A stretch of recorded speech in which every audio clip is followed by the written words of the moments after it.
Toca presentar a José Ramón Ayllón Vega, cántabro, residente en Burgos. Le ha dicho que sea breve, no sé, ya veremos. Estudió lo que entonces, claro, es desde la, más o menos de la quinta de Andrés y la mía, por ahí está la cosa. Entonces era filosofía y letras, ¿no? En Oviedo y en Valladolid. Y ha sido profesor de antropología y de ética en varias universidades, Pamplona, Montevideo, en México, especialista en bioética y ahora mismo pues escritor a tiempo completo, escritor por cierto muy polifacético, porque ha escrito obras de novelas, ensayos, libros de texto. Me ha dicho que no lea los títulos. Algunos mencionaré porque me gusta. Y para ser breve, lo que dice la IA, porque el experimento de ayer lo he hecho también con él. Entonces, a ver qué dice la IA sobre este hombre. Y dice, me aconseja, enfatice su habilidad para hacer accesible la filosofía a un público amplio, acercando conceptos complejos a jóvenes y adultos a través de un lenguaje claro y entretenido. Está bien, ¿no? Que tenemos experiencia de haberle oído, pues certificamos. Sigue, dice, mencione su postura crítica frente al relativismo y las ideologías, defendiendo la importancia de la virtud y la verdad como pilares éticos. Resalte su visión profunda de la cultura occidental que ha explorado en obras como, pues aquí viene lo que quería mencionar, Breve Historia de la Cultura, Breve Historia de Occidente, y El mundo de las ideologías. Eso no lo dice la guía, pero lo leo yo. El mundo de las ideologías. Analizando los orígenes y desafíos de nuestra civilización. Y luego, como anécdota, sin más, porque me hace gracia. Hace un par de semanas presté a un antiguo alumno que estudiaba antropología social en Granada, en una universidad en Granada, un libro suyo que se llama En torno al hombre, que fue el primer libro que leí yo de él y que me llamó la atención por una cosa, y ahora he descubierto el intríngulis. Y es que el prólogo lo hizo Samarans, el presidente del comité. Y digo, ¿cómo un filósofo ha conseguido, o sea, qué capacidad de marketing o de, no sé? Claro, ya me ha explicado que fue atleta. Y además debía de ser de un cierto nivel, 110 vallas, de un cierto nivel como para que el señor Samarans accediera a escribir el prólogo. O sea, que no es nadie. Aquí el señor don José Ramón Ayllón.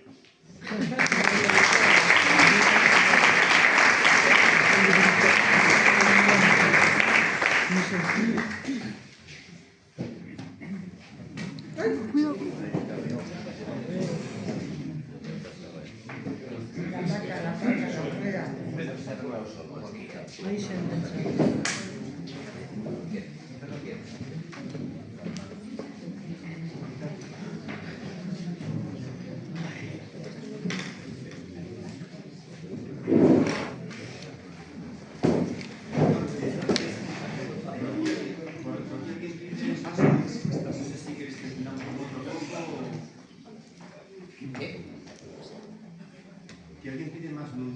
¿Me veis bien? Sí. ¿Quieres un caramelo o dos, Sara?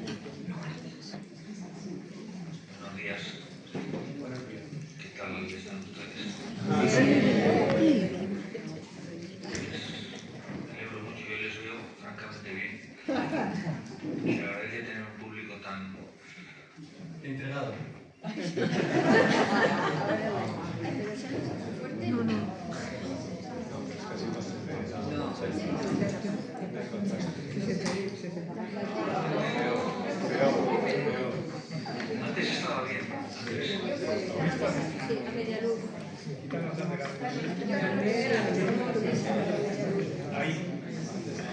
Antes mejor. Lo del público es importante porque yo vivo en Burgos desde hace 20 años y Burgos, como ustedes saben, es una ciudad bastante fría. De hecho, es la más fría de España, un poco, ¿no? Sobre Soria, Segovia, Teruel, Ávila. Y eso hace que los burgaleses pues, les afecte el clima a su carácter. De hecho, los burgaleses son muy serios. Si ustedes fueran burgaleses, ahora no estarían sonriendo. Ya sé que me la estoy jugando, porque siempre hay alguien que dice, pues yo soy de Burgos. Encantado de conocer una excepción.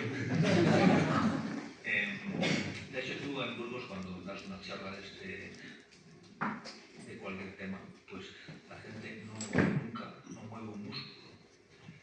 Por lo tanto, yo tengo la autoestima por los suelos. Y siempre suelo pedir al público que por favor que a las cosas que voy diciendo que asientan y que sonrían.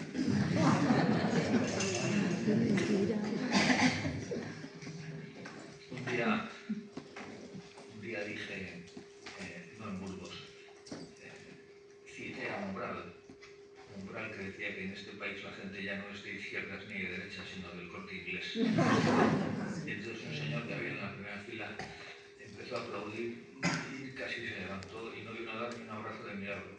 Y yo le dije, oiga, pero he dicho algo especialmente interesante. Y me dijo, sí, es que soy el director del Corte Inglés.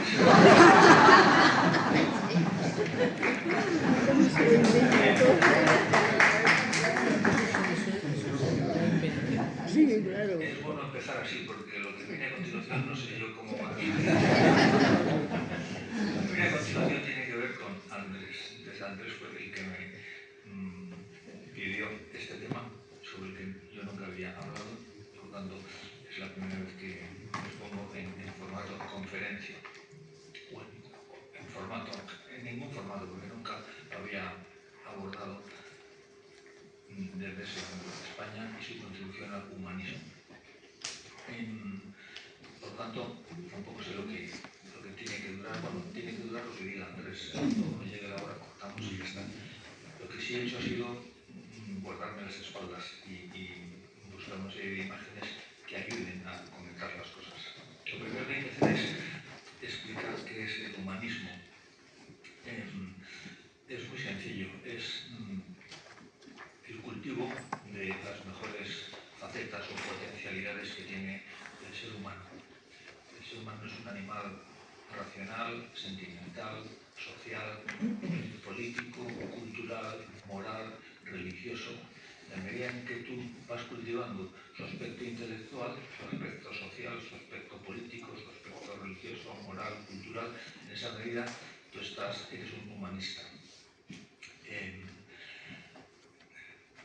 Técnicamente, o en una definición restringida, el humanismo se cultiva por grandes textos escritos. O sea, estamos haciendo referencia siempre a textos escritos, que pueden ser literarios, filosóficos, teológicos, sapienciales, pero ampliando un poco la definición, y tenemos derecho a ampliar esa definición, humanismo, además de las letras, también están las artes, es decir, también nos humaniza mucho la arquitectura, la pintura, la escultura, la música, el teatro, el cine. En esta conferencia me voy a ceñir, voy a poner énfasis en lo escrito, aunque también voy a hacer alguna referencia a alguna de las artes, porque es inevitable. Si ustedes quieren leer un libro excelente sobre el humanismo, pues hay un profesor de la Universidad de Valencia que se apellida García Gibert, que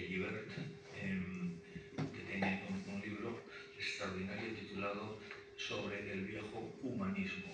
Fíjense lo del viejo humanismo. Está publicado en Marcial Pons, en una editorial de Zaragoza. Es un libro extraordinario. Yo cuando lo localicé, lo primero que pensé fue en España, a ver cómo es posible que yo no conociera la existencia de este hombre. En España no hay gente que escriba estas cosas solo las pueden escribir alemanes o ingleses o franceses, pensé yo. O sea, no conocía yo españoles actuales que tuvieran esa capacidad. Hacia Llibert.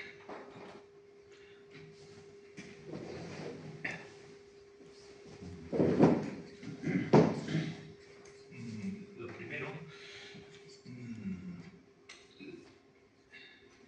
la concepción cristiana del ser humano, del hombre, está muy por encima de cualquier otra concepción. La tenemos reflejada literariamente por escrito en la Biblia. La Biblia es un libro incomparable. Juega en otra liga, no es que sea más que, no es más que, es otra cosa muy diferente a cualquier otro texto.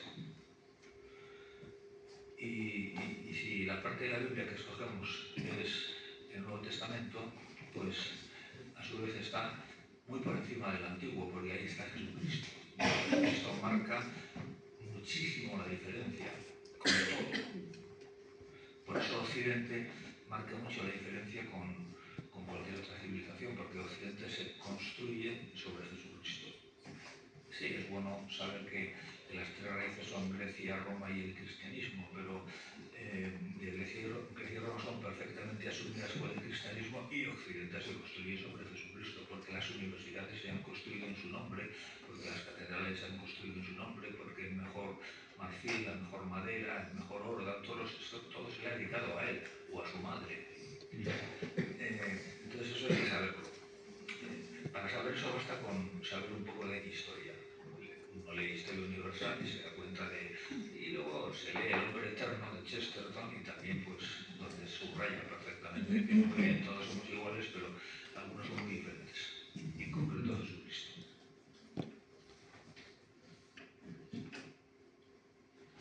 Pues ahí resumo algunas de las cosas que vamos a ver.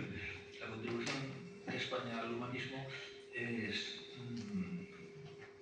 a mí me parece incomparable, porque somos el único. Bueno, España no es que haya difundido, haya asimilado el cristianismo, es que España es una creación también de la Iglesia Católica. Lo mismo que Europa, pero España especialmente. No lo digo yo, lo dice su historia. O sea, basta con estudiar un poco o basta con abrir los ojos y salir un poco, darse una vuelta por la comarca para ver qué es lo que ha quedado, ¿verdad? Y qué es lo que ha fundado esta sociedad. No dejamos de estar al lado de un impresionante monasterio, la Cartuja, pero es que estamos al lado de San Pedro de Cardeña y estamos al lado de las Huelgas y un poco más está Silos y Oña. Pero es que además somos el único país del mundo que se ha desdoblado no en otro país, no en unas colonias, sino en un continente. Entonces, claro, es una cosa tan sorprendente. Y España se desdobla en un continente no solo para conseguir oro, tierras, dinero, sino, y esa es la intención de los reyes católicos, sobre todo de Isabel, para cristianizar. De la misma manera que Isabel quiere llegar a Asia, a las Filipinas y de las Filipinas a China, se abriría un campo de evangelización impresionante. Esa es la idea que tiene en la cabeza Isabel y después Carlos V y después Felipe II. Es la idea que tiene en la cabeza. Y como digo, hay que remitirse a los textos para comprobar que esto es así. Entonces, pues, estamos hablando de lo máximo que puede dar de sí el humanismo, lo máximo. Luego, tampoco hay ningún país que tenga algo parecido a un siglo de oro. El siglo de oro en España, pues, es absolutamente irrepetible. Tú puedes decir, bueno, pues a lo mejor la literatura victoriana inglesa, sí, pero solo son novelistas y ni siquiera tienen por qué ser mejores que los autores españoles del siglo de oro. Bueno, pues a lo mejor la literatura, los realistas franceses, bien, pero Zola y Flaubert y, bueno, da de sí lo que da de sí. Con eso no cambiamos el mundo. Bueno, y el siglo de Pericles, ¿qué? Es impresionante, efectivamente, porque además el siglo de solo es literatura, sino que igual que en España es arquitectura, teatro, pero es que en España es arquitectura, pintura, escultura, es todo, música. Y luego además ni siquiera es un siglo, es que son casi 2 siglos, porque empezamos en 1500 con la Celestina y terminamos con la muerte de Calderón en 1681, ¿no? Es que son 180 años, nunca un siglo duró tanto.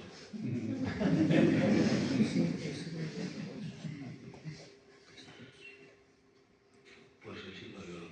Y el siglo de oro incluye cosas como la Escuela de Salamanca. O sea, no hay nada parecido en la historia de la humanidad parecido a la Escuela de Salamanca, que no estoy hablando de la universidad, sino de un producto de la Universidad de Salamanca, que es la Escuela de Salamanca, iniciada por Francisco de Vitoria. ¿De dónde era Francisco de Vitoria? Era de Burgos,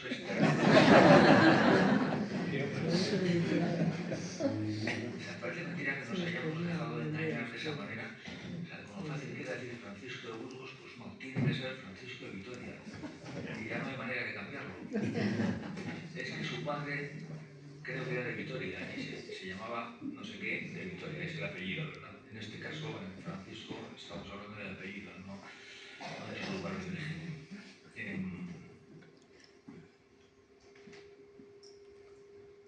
Bien, ¿podemos pasar, Andrés?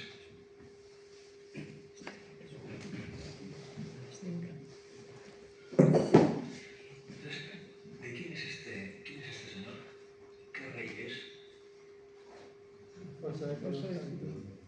Lo digo bien. ¿Quién? Alfonso X dice. No es un rey. Es el autor de las etimologías. O sea, es un obispo. Es San Isidoro. Bueno, con esto, el tema de los obispos en la Iglesia Católica es un tema poco conocido. Los obispos son una élite intelectual impresionante, que tienen todo que ver con el progreso humano, porque de ellos han salido las universidades, han salido los monasterios, han salido muchas cosas, y los obispos han organizado la historia no solo religiosa, sino también social, política, económica de Europa. Europa es el primer mundo, por lo tanto de Occidente. Y no porque les gustara mangonear, algunos sí, por supuesto, y mangonear es bastante, pero en una época en la que la sociedad estaba muy patas arriba porque se había hundido el Imperio Romano, alguien tenía que hacerse cargo de... Cuando se hunde el Imperio Romano, curiosamente, ha surgido una institución que está perfectamente organizada, que es la Iglesia Católica. Es como si fuera un Estado dentro de otro Estado, porque la Iglesia Católica pues, tiene unos líderes y está jerarquizada y está organizada. Entonces, de esa organización, el caos que sobreviene cuando se hunde el Imperio Romano, ese caos consigue ordenarse gracias al orden que tiene la Iglesia Católica, que ya estaba aquí cuando llegaron ustedes, los primeros reyes occidentales. Por eso los reyes, lo primero que hacen, los reyes germanos, lo primero que hacen es acudir a los líderes católicos, que son los obispos, que son los que mandan, y que son los tipos con la cabeza mejor formada, muy bien formada. Los reyes germanos eran analfabetos todos, entre otras cosas, pero no tenían tiempo para andar leyendo y escribiendo, había que hacer la guerra constantemente. Estoy simplificando y muchísimo, porque muchos de esos reyes germanos estaban perfectamente romanizados, o sea, llevaban ya 1 siglo o 2 siglos dentro del Imperio Romano, eran nobles con una gran educación, pero simplifico, porque muchos de ellos, Carlomagno no sabía leer ni escribir y no era un rey germano, ya estamos en el año 800, tuvo que aprender y aprendió. Entonces, ¿a quién acudían? Pues acudían a los que sabían. ¿Y quiénes eran los que sabían? Los obispos, porque la organización romana ya se había hundido. Entonces, ¿quién queda aquí? Por otra parte, los obispos eran romanos, eran ícaro-romanos, eran hispano-romanos, y la mayoría procedían de grandes familias romanas, y muchos se habían dedicado también, habían tenido cargos civiles antes de ser obispos, porque antes la gente no nacía siendo cristiana, se convertían al cabo de, como San Ambrosio, por ejemplo, ¿no? Pues primero eres gobernador de Milán y luego obispo, o San Gregorio Magno. Primero eres gobernador de Roma y luego, pues, monje y se te ordena. Bien, por eso es importante saber un poco de historia, cosa de la que cojeamos bastante los españoles, en parte porque tenemos una dificultad objetiva, que es que la historia de España es la cosa más compleja que te puedas imaginar, ¿no? Porque España ha sido muchos reinos durante muchos siglos, y cuando dices incluso es que hemos sido 5 reinos, bueno, 5 reinos cristianos, porque luego había 20 reinos de taifas, ¿no? O sea, que éramos 25. Entonces ahí no hay quien se aclare. Y todo eso se está moviendo constantemente. El Cid nace en el Reino de León. A su vez pertenece al Condado de Castilla, pero el Condado de Castilla empieza a ser rey en la vida del Cid, y en la vida del Cid lo que era un apéndice de León pues pasa a ser el reino principal, y ya es Castilla y León. Eso en una vida muy corta de 50 años, o sea, está todo cambiando completamente. Bueno, entonces es importante. San Isidoro es un sabio de una familia sevillana importantísima, y tiene muchísimo que ver con la organización del Estado visigótico, porque los reyes visigodos acuden a él, porque el Estado visigótico se organiza en los concilios. O sea, los concilios de Toledo era la capital del Estado visigótico. Los concilios de Toledo tienen una parte política, social, para, ya que tenemos aquí a los mejores, tenemos aquí a todos los obispos españoles que son los mejores en todos los sentidos, pues vamos a dedicar un tiempo a organizar el Estado, como si fuera, vamos a hacer doctrina social de la Iglesia, pero no como una teoría, sino que es lo que vamos a aplicar, y vamos a sacar leyes. Entonces, eso se hace en todos los concilios de Toledo. Y ahí San Isidoro es uno de los líderes máximos. Pasa a la historia por haber escrito las etimologías. Las etimologías es una enciclopedia curiosísima. Yo no conozco nada en el mundo que se le parezca, porque parte de la etimología de cada palabra va tirando del hilo, y es muy sorprendente. Y habla de todo lo que se sabía. Es todo un compendio de lo que se sabe en su época. Claro, esto lo va escribiendo en el año 600, dos siglos antes que Carlomagno. Cualquier persona que diga es que la oscura Edad Media, el oscurantismo y tal, pues hay que decirle, yo se lo digo a mis amigos cuando me sacan lo es que esto parece medieval, ¿no? Porque es una cosa muy oscura e ignorante y tal. Digo, ten cuidado donde dices eso, porque como lo digas delante de gente que sepa un poco, a lo mejor el que pasa por zoquete eres tú. Claro, pero si se lo dices a una persona que sabe, dice, este tipo es un zoquete, ¿qué me está contando de la Edad Media? Si es justo lo contrario.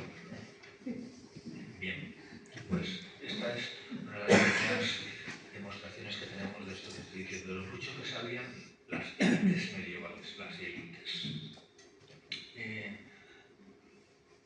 Desde San Agustín se inventa un género literario que se va a llamar espejo de príncipes, donde todos los que tienen algo que decir durante muchos siglos, es decir, los clérigos listos, pues suelen dedicar unas páginas o a veces un breve tratado para educar al gobernante, al rey, al príncipe.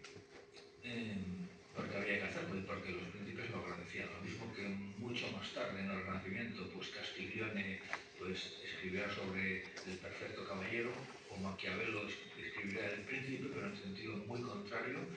Esto se lleva haciendo desde tiempos antiquísimos. Séneca tiene un tratado sobre la clemencia, dirigido precisamente a su preceptuado, a Nerón, ¿no?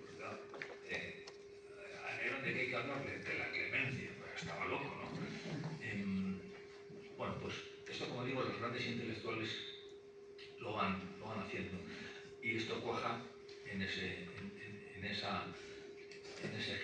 subgénero literario, espejo de príncipe. Es uno de los primeros que lo escriben es San Isidoro.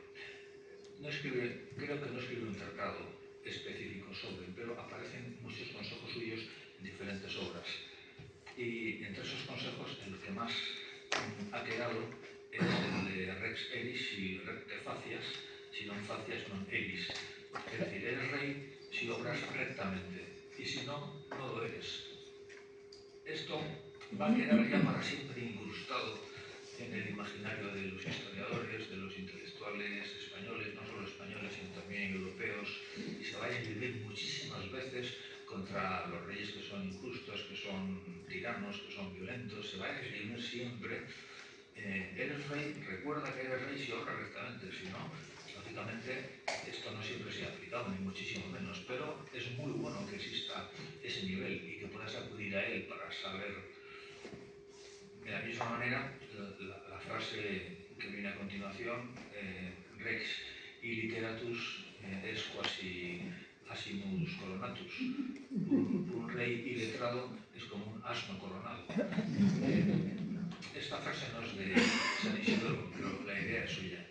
En teoría la frase se la adjudican a Juan de Salisbury, que ya es un teólogo, un filósofo del siglo XII, un poco del entorno de Thomas Becket y de Enrique II, pero la frase viene de mucho antes. Esto también es importante, y los reyes lo tienen claro, por eso se hacen rodear siempre de buenos consejeros, de gente que sepa filosofía, historia, no solo política y economía.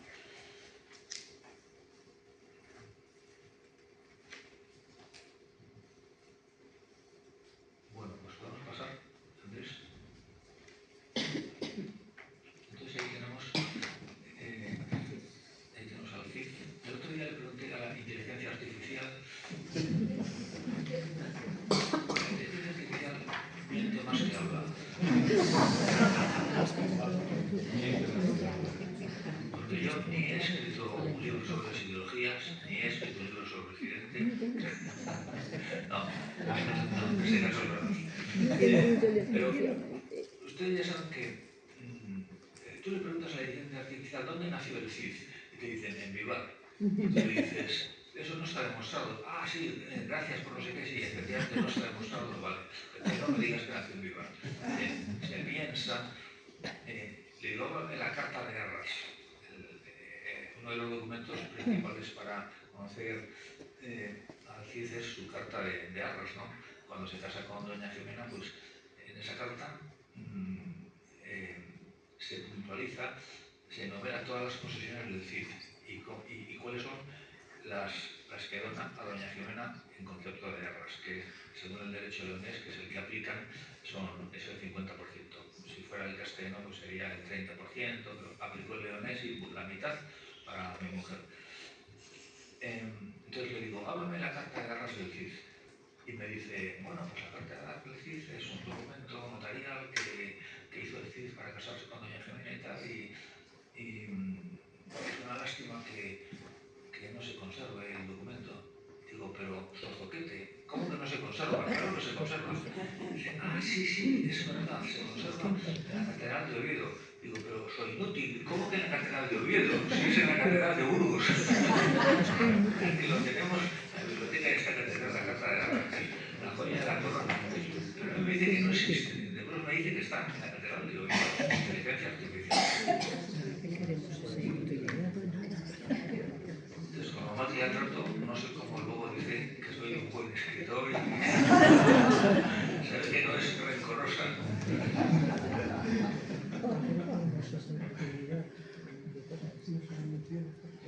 Pues un poema como el Cid tiene todo que ver con el humanismo, porque lo que presenta es un modelo impresionante para todo tipo de personas, sobre todo también para gobernantes. Y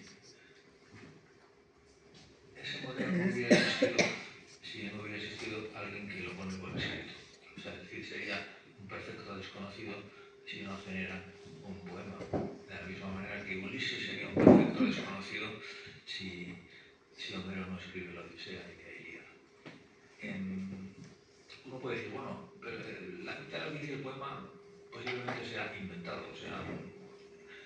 licencias literarias y digo, sí, pero eso da absolutamente igual. Es más, daría igual aunque el CID no hubiera existido. Porque la literatura, la fuerza de la literatura es que te está haciendo muy creíble, o sea, es que juega con lo que es verosímil, con lo que podría ser perfectamente. Entonces te puede presentar modelos. Ulises no existió y sin embargo es el gran educador. Ulises y Penélope y Eneas no existieron, sin embargo son los grandes modelos que ha tenido Occidente durante siglos y siglos y siglos. Que ya lo sabemos que no existieron, pero ahí está perfectamente. De la misma manera que en la Biblia, la mitad de los personajes y la mitad de los protagonistas de las parábolas de Jesucristo no han existido, se lo está inventando. Pero eso es la genialidad del ser humano, ¿no? Entonces, aparte de que el Cid existió perfectamente y que la mayor parte de las cosas que aparecen en el poema son históricamente correctas, pues con independencia de eso, que digo no es lo importante, en el Cid tenemos un modelo de virtudes impresionante. Ahí están todas las virtudes, tanto las cardinales como las teologales, en el poema del Cid. Incluso en la primera de sus partes, como saben, tiene tres partes. La primera, el cantar del destierro, pues ahí aparece perfectamente dibujado el protagonista. Y aparece en primer lugar el tema de la lealtad al rey.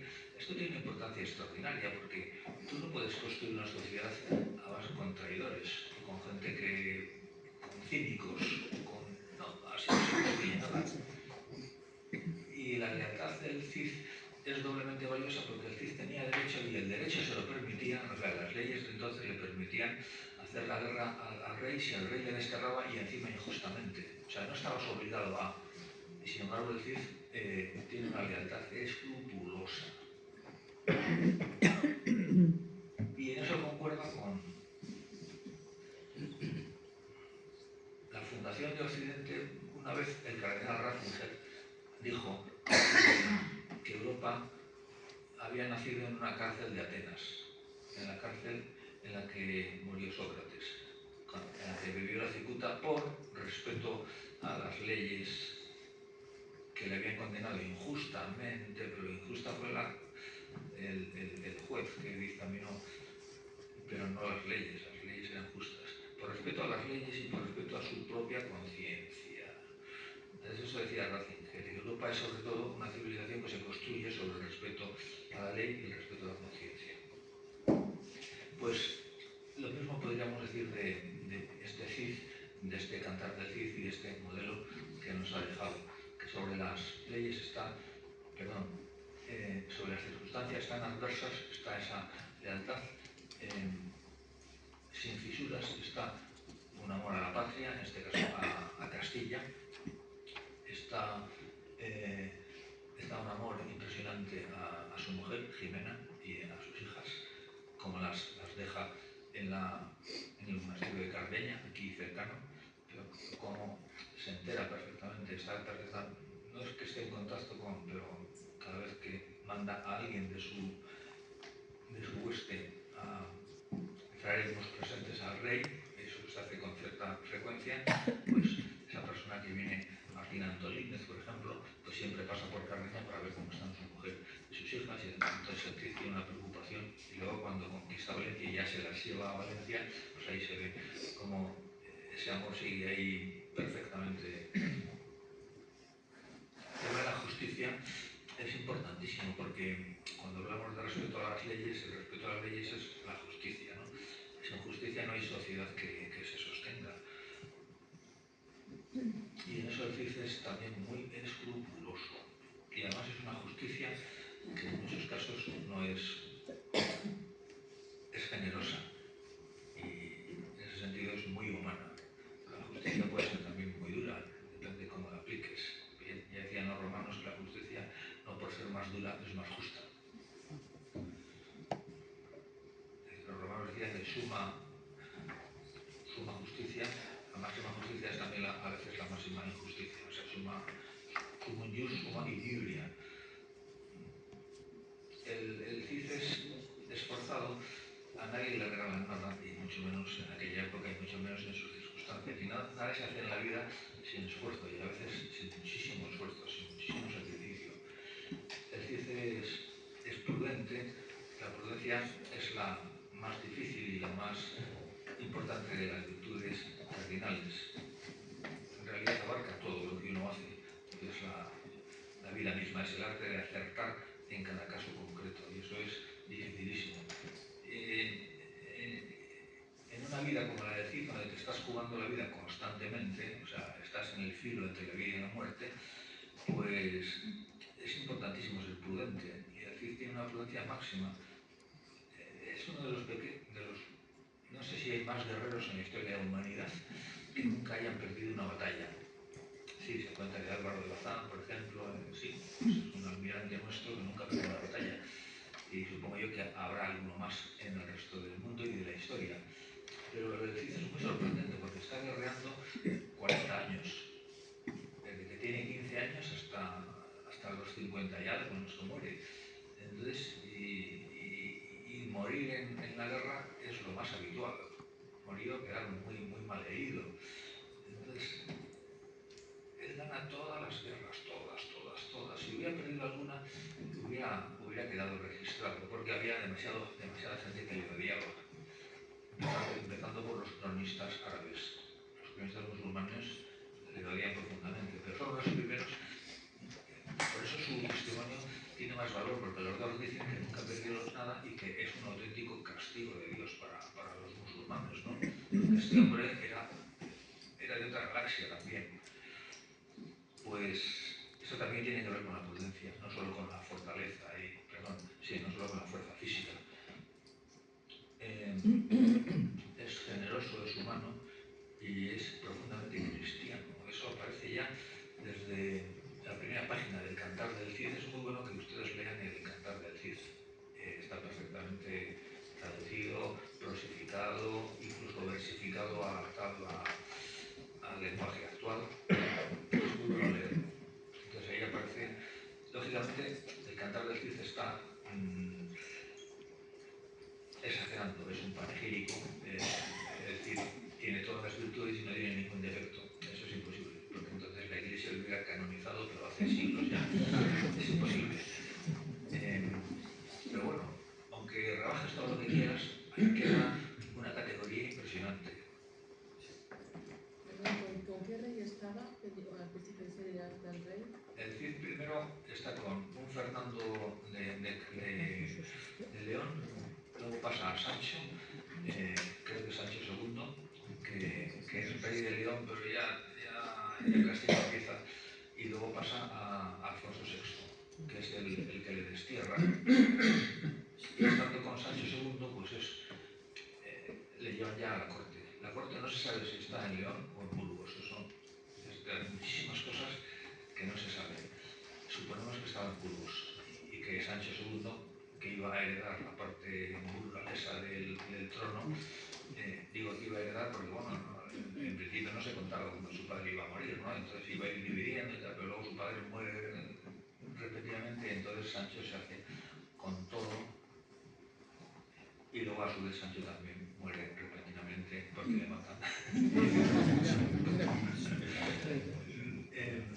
Y entonces se hace con todo su hermano, Alfonso VI, al que Cid obliga a jurar en Santa Gadea.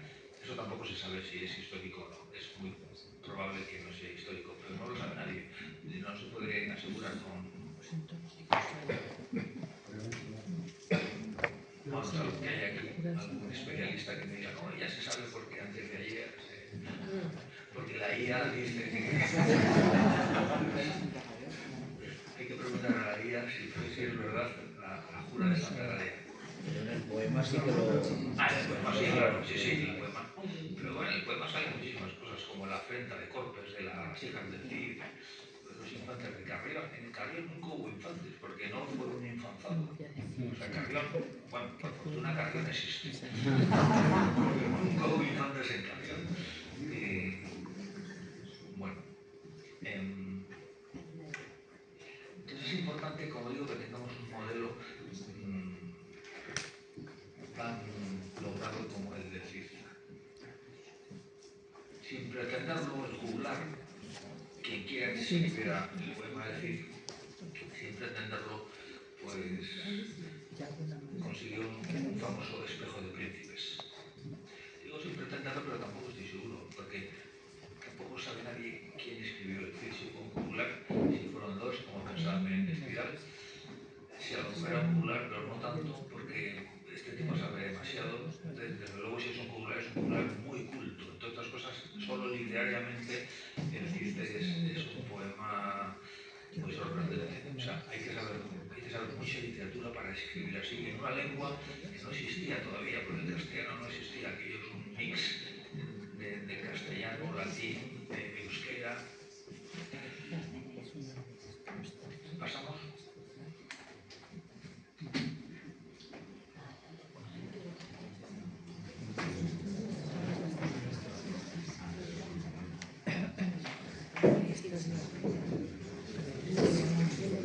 Pues ya tenía yo todo preparado y esta fue la última diapositiva que me di ahí como una cuña, se me había olvidado Jorge Manrique. Si no hubiera escrito las coplas a la muerte de su padre, pues a lo mejor no le conocía a nadie. Porque todo lo demás está muy por debajo de esas coplas. Pero esas coplas, que son muy pocas, creo que son 40, pues, y es poesía de arte menor, o sea, son prodigiosas desde el punto de vista literario. Y además cumplen a la perfección lo que siempre tiene que ser la literatura, que es una simbiosis de fondo y forma. O sea, no basta que domines la forma para decir qué bonito queda esto, sí, pero además de bonito, no me podías transmitir un mensaje profundo que sea muy humanizador. Porque en el siglo de oro hay gente como Garcilaso domina la forma tanto o más que Jorge Manrique. Pero Garcilaso pues, se dedica a la frivolidad, bueno, la forma por la forma. Voy a hablar de las ninfas, del río, de la mitología griega, y es un renacentista. Como ven que es un frívolo que da la impresión de que no tiene ni media idea. Eso sí, la forma la domina magistralmente. Pero claro, uno lo que aspira cuando lee es que le enriquezca lo que lee. Entonces yo lo que quiero es que me enriquezcas. Entonces Jorge Manrique, la forma y el fondo. Claro, el fondo de esa poesía brevísima es espectacular, porque está hablando de la muerte. Claro, la muerte no es cualquier cosa, es la cosa más seria que hay en la vida. Y Platón decía que la muerte nos hace a todos filósofos, nos obliga a pensar en serio. Y las reflexiones que hace Jorge Manrique sobre la muerte y por tanto sobre la vanidad de la vida, o sobre la fugacidad de la vida, del tempus fugit, pues lo hace con un equilibrio, con una profundidad, con una tersura espectacular. O sea, eso ha pasado ya a estar en la primera división de la literatura española no es nada sencillo, porque la literatura española es buenísima y amplísima. Y sin embargo, por esas ideas está. Ahí están todas las virtudes reflejadas en su padre. Supongo yo también que no sería para tanto, porque la Iglesia también hubiera canonizado a su padre, a don Rodrigo Manrique. Sí es verdad lo que dice su hijo en las coplas, pero no lo han canonizado. Ni siquiera es venerable. El venerable Rodrigo Manrique, pues no. Ahí están todas las virtudes, las teologales, las cardinales, ahí está el tema de la providencia divina, importantísimo. Ahí está el tema de la voluntad de Dios. Bien. A mí me recuerda, aunque no le he dedicado una imagen, el mejor poeta de la lengua castellana no es Jorge Manrique, es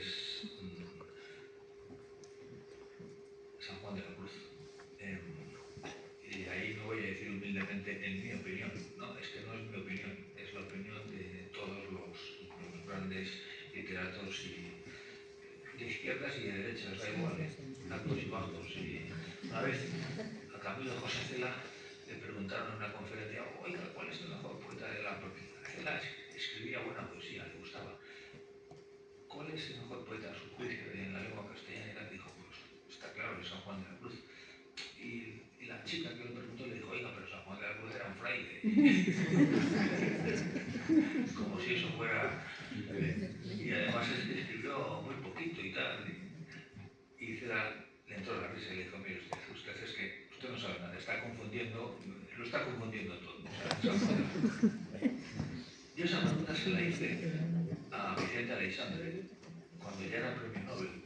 Y Vicente Aleixandre me dijo, a ver, mi poeta preferido es, a ver, por ser de la generación del 98, nosotros tenemos un culto a Góngora, está clarísimo, ¿no? Hemos nacido, la generación del 27, hemos nacido en torno a Góngora. A mí personalmente Lope de Vega me gusta mucho más que Góngora y yo creo que es mucho más poeta.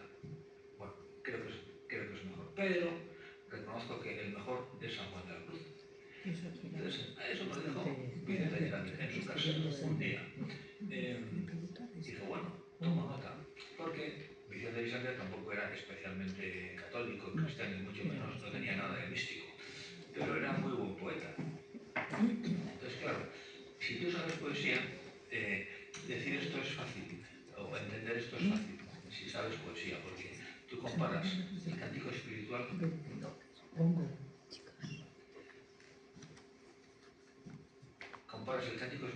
con cualquier otra poesía y dices, bueno, aquí es que la diferencia es espectacular.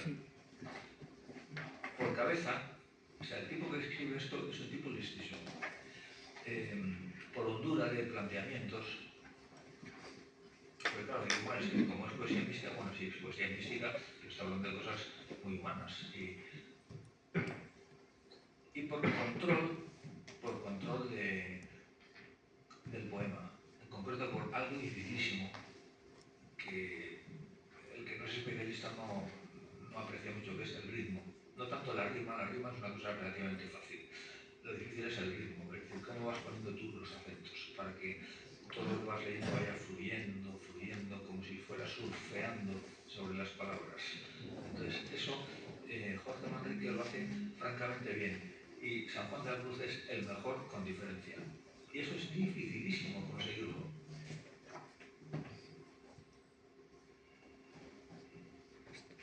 Bueno, pues Jorge Manrique, San Juan de la Cruz, ¿podemos pasar?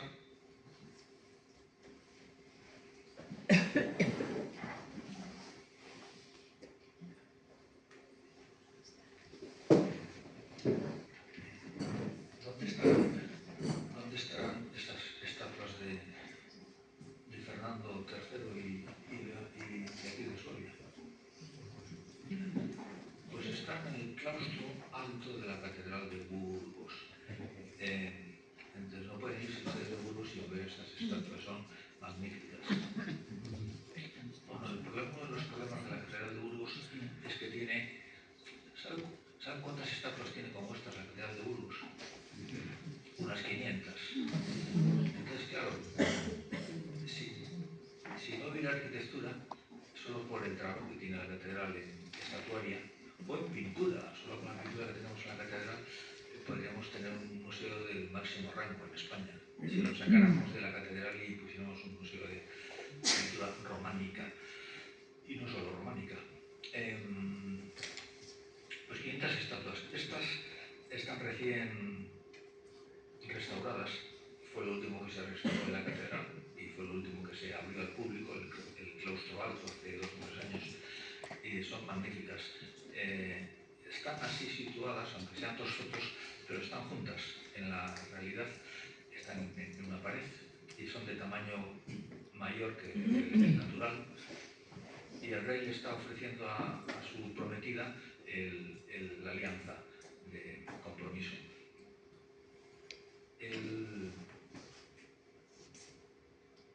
Fernando III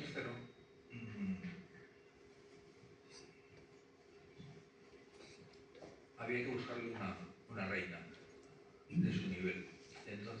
encargó al obispo de Burgos, le encargó que se diera una vuelta por Europa y mirara a ver, ¿cómo se llamaba el obispo este? Mauricio, eso. Estaba yo con Raimundo, pero no era Raimundo, era Mauricio. Gracias. Y Fernando ya era rey de Castilla y León. Entonces le encarga al obispo pues, que se dé una vuelta por Europa. Y entonces el obispo descubre que hay una princesa que es Beatriz de Suabia, que es del máximo rango, porque era la hija del emperador del Sacro Imperio, o la sobrina. Y, bueno, entonces se la trae. La convence, le dice que Fernando III es el monarca más apuesto de todos los europeos y que lo de España está a la cabeza de Europa clarísimamente, entonces que se venga para Castilla, entonces pues Beatriz se viene. Pero en lugar de venir directamente desde Alemania, pues Mauricio recuerda sus años de sus estudios en París. Dice, hombre, vamos a darnos una vuelta por París y así saludo a mis viejos amigos y mis profesores y se dan una vuelta por la Sorbona, por lo que iba a ser la Sorbona. Y entonces se lleva la impresión de lo que están construyendo en Notre Dame. Y entonces se queda alucinado. Ahí va. Entonces llega a Burgos, se casan los reyes y se casan en la catedral, pero la catedral era la catedral románica. Entonces ahí no cabe nadie. O sea, de toda la gente que vino, de media Europa y de toda España, pues pudieron entrar a la catedral unos poquitos. Entonces Mauricio le dijo a Fernando, a ver Fernando, o sea, yo creo que un rey como tú lo que tienes es que tener una catedral en Burgos a su medida, ¿no? A su nivel. Entonces habría que hacer una catedral. Es más, me he venido con una idea que he visto en Francia, incluso me he traído algunos de los arquitectos franceses, me los he traído a Burgos y ya los tengo, ya está todo preparado para... Y entonces Fernando me dijo, pues adelante, vamos a hacer una catedral. Y entonces pues la hicieron sobre la catedral románica. O sea, la catedral románica se fue haciendo, lo primero que... Bueno, eso se estudia, es muy fácil, está muy bien estudiado, pero está hecha exactamente sobre la catedral románica, pero tiene por lo menos el doble de amplitud. Entonces, una catedral, pues, tiene mucho que ver con el humanismo, porque una catedral, el arte humaniza mucho, educa muchísimo. Yo conozco gente que solo con entrar a la catedral de Burgos ha pasado del ateísmo al cristianismo. O sea, una conversión de abono. Y en otros templos, claro. Una catedral es una catequesis espectacular. Ahí está todo. En pintura, y es la obra de arte más compleja y más rica que ha producido la humanidad con diferencia. Porque una catedral no es solo arquitectura, es pintura, es rejería, es orfebrería, es escultura, es música. O sea, no hay nada parecido en la historia de la humanidad a una catedral. Quien dice catedral puede estar hablando de ciertas iglesias, abadías, tal, impresionantes. En Francia el panteón real no era Notre Dame, era Saint-Denis. Entonces que Saint-Denis era tanto o más que Notre Dame.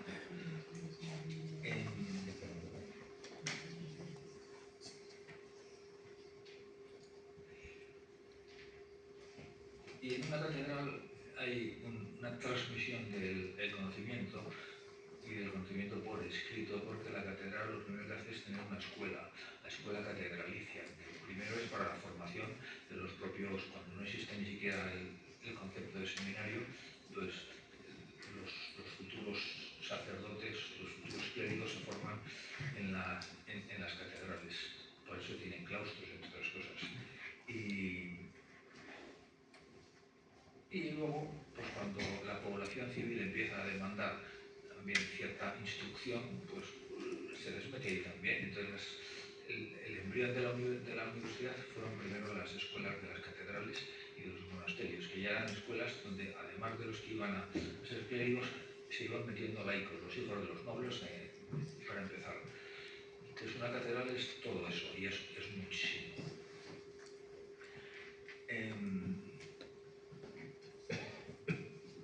Bien, a su lado está, bueno, por cierto, Fernando III no solo tiene todo que ver con la Catedral de Burgos, no solo la costea, sino que tiene todo que ver con la Universidad de Salamanca. El que funda la Universidad de Salamanca es su padre, es Alfonso IX.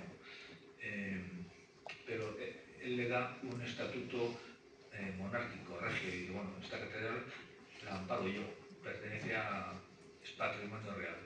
Eso es muy importante, porque no es lo mismo que la catedral dependa del municipio de Burgos, la universidad, perdón, a que dependa del obispo. Eso ya tiene un rango superior. Y ya si depende del rey, imagínate que si depende del papa, y todavía hay universidades que dependen del papa, y hay universidades que dependen de los reyes. El de Fernando, esa universidad depende de la Universidad de Salamanca, depende del rey.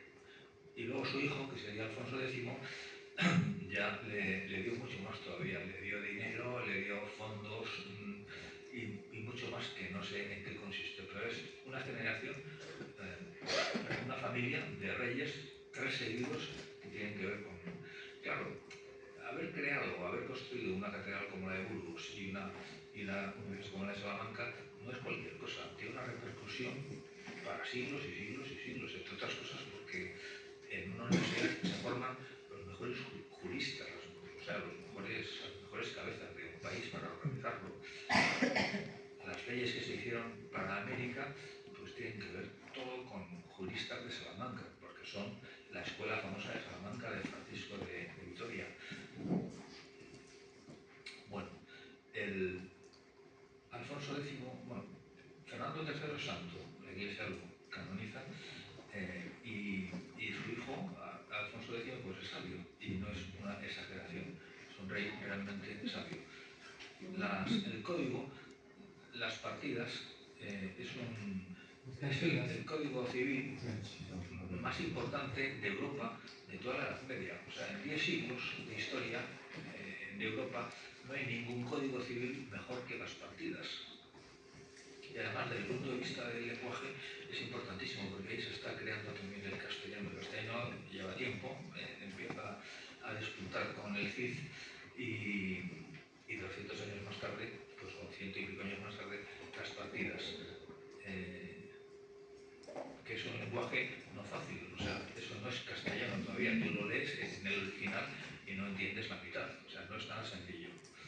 Por supuesto el Cid no entiendes nada, entiendes muy poquito en el original, aunque sea en castellano. Y luego, pues además de las partidas, tiene una historia de España. Es importantísimo que un país tenga una historia suya bien escrita, ¿no? Para saber de entrada quién soy yo, quiénes somos, para poder transmitirlo. Entonces, quizá la primera historia de España que se escribe, y seria, además científica, entre comillas, sea, bueno, aquí tengo expertos en historia que no me dejarán mentir, quizás sea la crónica general de Alfonso X.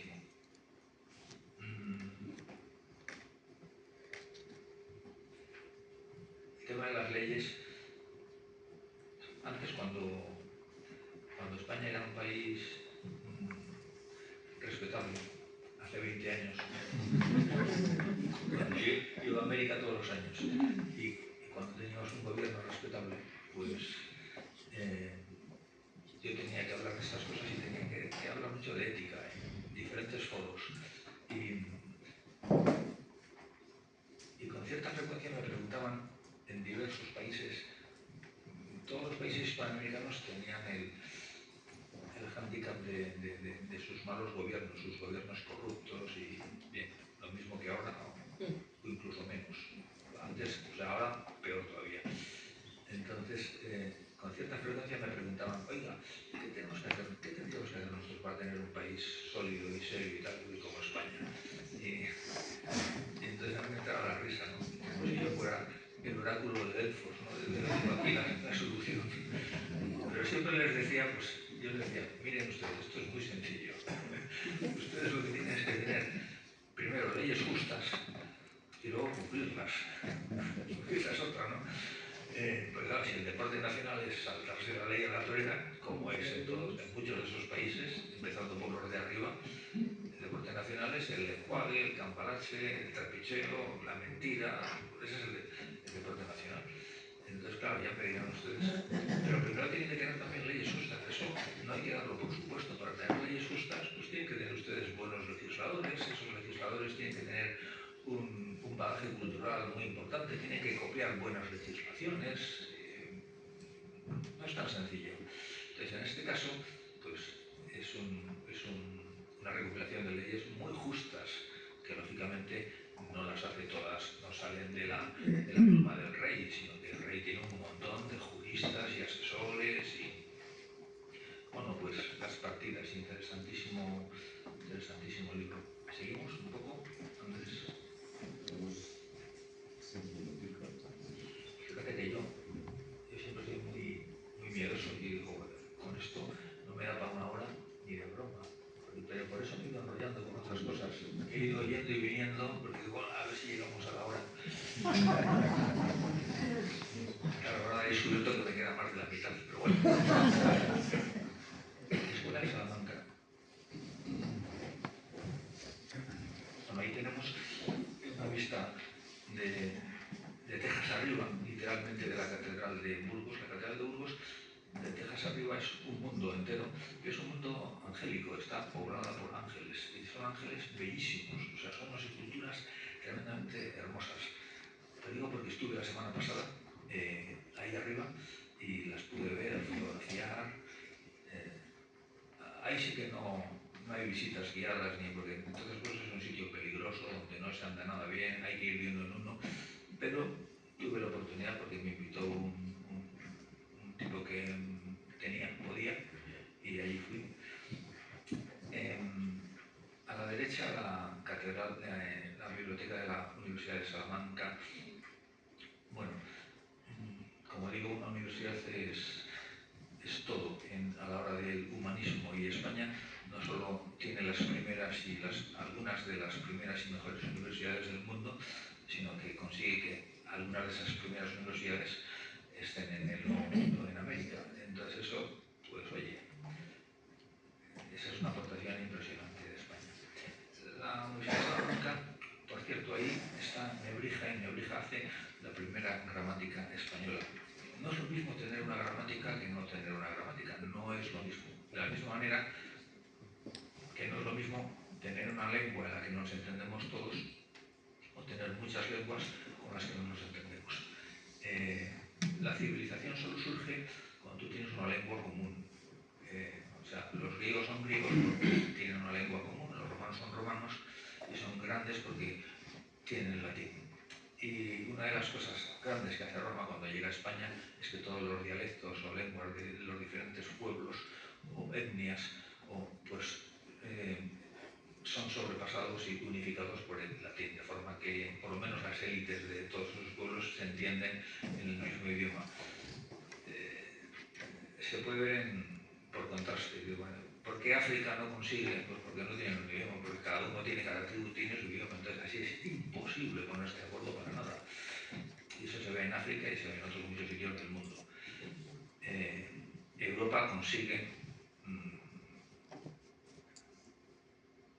Newton escribe. Europa, claro, deja de hablarse latín en cuanto se cae Roma, todos los idiomas en cada país, pero la gente culta sigue escribiendo en latín. Newton escribe el libro más revolucionario que se ha escrito en la historia de la ciencia, que es Los Principia Mathematica, lo escribe en latín. ¿Cómo es Principia Mathematica? Filosofía Naturalis. Filosofía Naturalis, gracias, Javier. O sea, Principios Matemáticos de Filosofía Natural. Lo escribe en latín, Newton. Y hasta hace 4 días en Alemania los médicos hablaban en latín entre ellos. Lo cuenta Edith Stein, que un día, ejerciendo de enfermera en la guerra mundial, como yo, enfermera, pues entró en una reunión de médicos y ella se puso a hablar en latín, mejor que los médicos. Los médicos se quedaron asombrados, pero ¿cómo tú, siendo enfermera, bueno, ni eres enfermera titulada porque eres una voluntaria, ¿cómo es que sabes latín? Bueno, soy doctora en filosofía.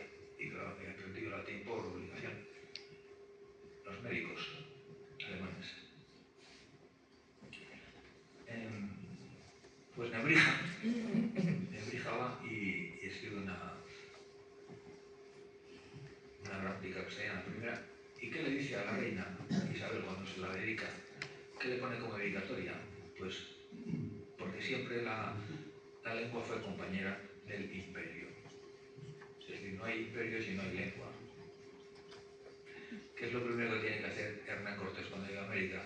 Hacerse con una traductora, doña Marina. Y menos mal que doña Marina lo hizo francamente bien, pero si no hay lengua no hay imperio. Porque te están engañando por todos los sitios. Te pueden meter goles, pero uno detrás de otro. Andrés, lo que tú quieras. Aprovechamos ahora para dar un aplauso a